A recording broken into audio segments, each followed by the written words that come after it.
Hello दोस्तों, welcome to my channel love भाई love classes by Sahil. आज हम रोड सीआरपीसी की बात करने वाले हैं। आज हम रोड सीआरपीसी के बारे में पढ़ेंगे।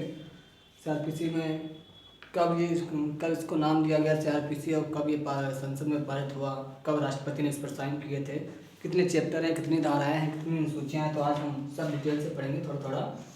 तो सबसे पहले शुरू करते हैं। सीआरपीसी का नाम जो है वो सीआरपीसी 1973 है। सीआरपीसी का नाम सीआरपीसी 1973 है। सीआरपीसी कब ये पारित हुआ, कहाँ पारित हुआ? ये संसद में पारित हुआ था। कानून पारित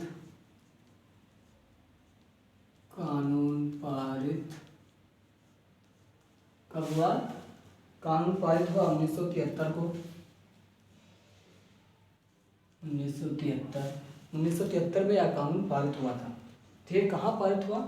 संसद में। कहाँ? संसद में, पार्लियामेंट। ठीक है, संसद में पारित हुआ। अच्छा, राष्ट्रपति ने इस पर कब हस्ताक्षर किए थे? राष्ट्रपति ने कब हस्ताक्षर किए थे? 1974, 25 जनवरी 1974। 25 जनवरी 1974 को। ठीक है, 25 जनवरी 1974 को राष्ट्रपति ने इस पर हस्ताक्षर किए थे। अच्छा, लागू कब हुआ था? लागू कब हुआ था?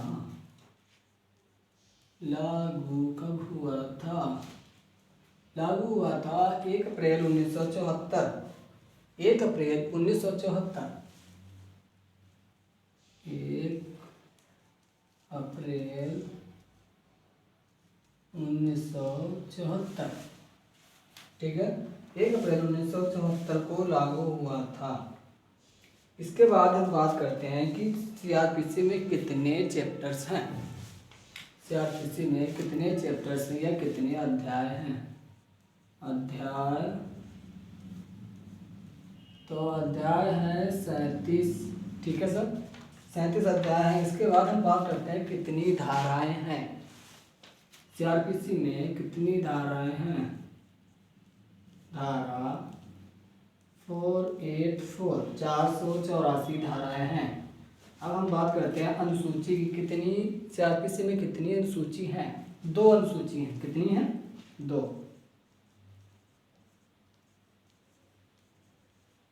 अनुसूची। 2 अनुसूची है। अब हम बात करते हैं फॉर्म की। फार्म कितने हैं सीआरपीसी में? 56 फार्म हैं। कितने फार्म हैं? 56 फार्म है सीआरपीसी में। कितने फार्म हैं? 56 फार्म है। ठीक है, 56 फार्म है सीआरपीसी में। अच्छा, अब बात करते हैं ये किसकी सिफारिश में इसका गठन हुआ था? किसकी सिफारिश में इसका गठन हुआ था? तो सबसे ये जो है 41वें विधि आयोग की सिफारिश से इसका गठन हुआ था। कितना? यहाँ लिख लेता हूँ, 41वें विधि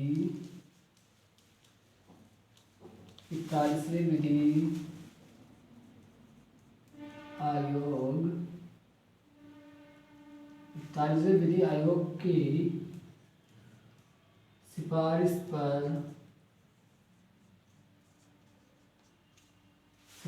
पर इसका गठन हुआ। ठीक है, इसका गठन हुआ।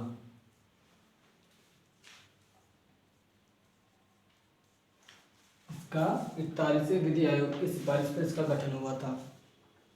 ठीक है, तो ये हो गया इस थोड़ा इसके बारे में। सबसे पहले फिर से रिवाइज कर लो। सीआरपीसी 1973 सीआरपीसी का नाम है।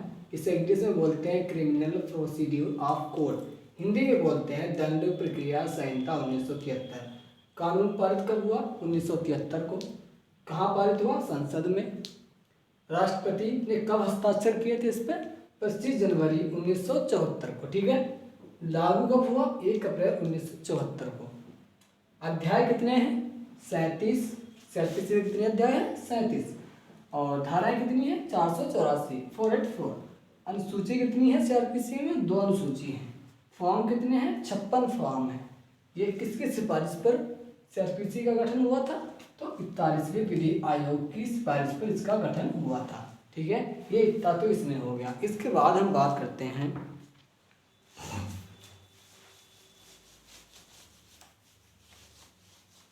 लगे रहो, मेहनत करते रहो, सब सफल होने वाला होगा। जो मेहनत करता है वही सफल होता है। अब हम बात करते हैं सेक्शन 1 सीआरपीसी की पहली धारा में क्या लिखा गया है। ठीक है, सीआरपीसी का की धारा 1। ठीक है, 1 में क्या दिया गया है? सबसे पहले किसी भी संहिता को उठा के अगर देखो, किसी भी अधिनियम को उठा के देखो, तो पहली धारा में उसका क्षेत्र दिया गया है, वह जो संहिता है वो कितने क्षेत्र में फैला हुआ है। ठीक है, नंबर 1 में धारा 1 पर तो इसमें क्या दिया गया है? सीआरपीसी की संहिता का नाम, संक्षिप्त नाम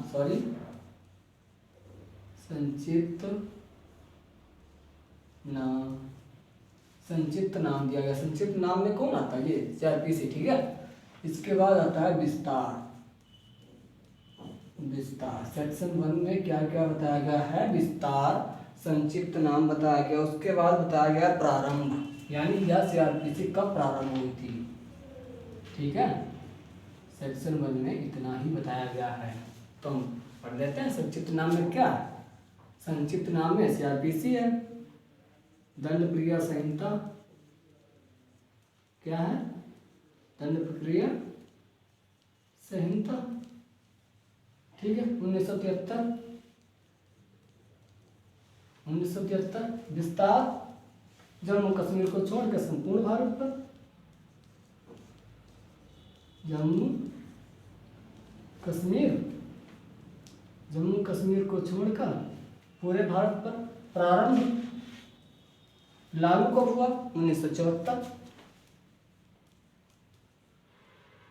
ठीक है, 1974 को लागू हुआ था। 1 अप्रैल 1974। 1 अप्रैल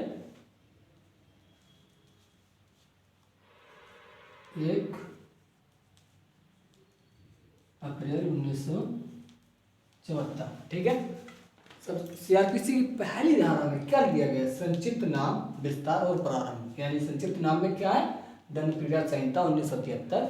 विस्तार में क्या है? जम्मू कश्मीर को छोड़कर पूरे राज्य, इसे छोड़कर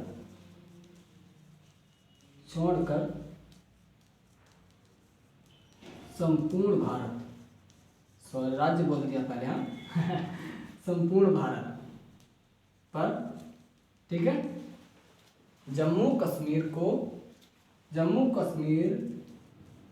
छोड़कर संपूर्ण भारत पर लागू है। ठीक है, जम्मू कश्मीर को छोड़कर पूरे भारत पर, या जो है इसका विस्तार था, क्षेत्रफल था इसका। प्रारंभ 1 अप्रैल 1974। इसके बाद जम्मू कश्मीर को छोड़कर, पहले था ये, लेकिन 31 अक्टूबर 2019 को जम्मू कश्मीर को केंद्र शासित प्रदेश बना दिया गया। जम्मू कश्मीर को केंद्र शासित प्रदेश बना गया, तब इसे यहाँ पर भी सीआरपीसी लागू हो गई। ठीक है, क्या लागू हो गई? सीआरपीसी लागू हो गई। कब लागू हो गई? 31 अक्टूबर, सॉरी हाँ 31 अक्टूबर 2019, 31 अक्टूबर 2019 के बाद संपूर्ण भारत पर लागू हो गई। ठीक है, 31 अक्टूबर 2019 के बाद संपूर्ण भारत पर यह लागू हो गई सीआरपीसी। अब हम बात करते हैं कि जम्मू कश्मीर को एक यूनिटी बना दिया गया, यानी केंद्र शासित प्रदेश बना दिया गया, जैसे हमने अभी बताया। इसके बाद 31 अक्टूबर 2019 से वहाँ पर भी सीआरपीसी लागू हो गई। इसमें सीआरपीसी में 3 अध्याय दिए गए हैं। कौन से 3 अध्याय दिए गए हैं? 8, 10, 11। 8, 10, 11 यानी 8, 10, 11। 8, 10, 11 जो हैं वो इसमें यहाँ पर यह सीआरपीसी लागू नहीं होती। 8, 10, 11 अध्याय में सीआरपीसी लागू नहीं होती। 8, 10, 11 कहाँ लागू होता है ये भी हम बात करने वाले हैं। ठीक है, अध्याय 8, 10, 11। 8, 10, 11 यहाँ पर छोड़ के इसके अंदर जो राज्य आते हैं उन राज्यों को छोड़ के सीआरपीसी संपूर्ण भारत पर लागू है। ठीक है, इन तीनों अध्याय छोड़ के, समझ रहे हो ना, इन तीनों अध्याय को छोड़ के पूरे भारत पर लागू है। तो हम बात करते हैं इनके अंदर कौन कौन से जो है राज्य आते हैं। 8, 10, 11 में कौन कौन से राज्य आते हैं? 4 राज्य आते हैं। कौन कौन से आते हैं? 4 राज्य आते हैं। नंबर 1 असम। ठीक, जनजात क्षेत्र में, सॉरी, जनजात क्षेत्र में 4 राज्य आते हैं। असम, मेघालय, असम, मेघालय, असम, मेघालय, त्रिपुरा, त्रिपुरा, मिजोरम, मिजोरम। इसे शॉर्टकट में लिखते हैं AMTM।